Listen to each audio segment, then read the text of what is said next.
गुरवे नमः। ध्यानमूलम् गुरोर्मूर्ति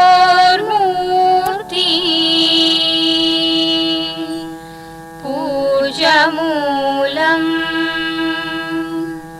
गुरोर्पदम्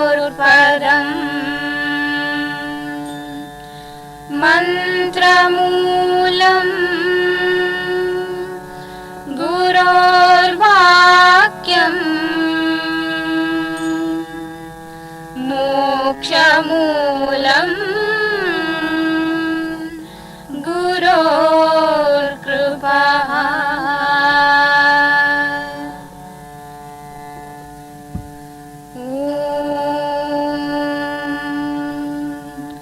प्रातः स्मरामि हृदि संस्फुरदात्मतत्त्वम् सचित् सुखं परमहंसगतिं तुरीयम् यत् स्वप्नजागरसुषुप्तमवैति नित्यम् तद्ब्रह्म निष्कलमहं न च भूतसङ्घा। प्रातर्भजामि मनसा वचसामगम्यम् वाचो विभान्ति निखिला यदनुग्रहेण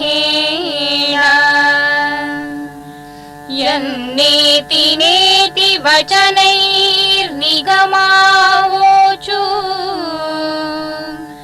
तं देवदेवमजमच्युतमाहुरग्रयम्।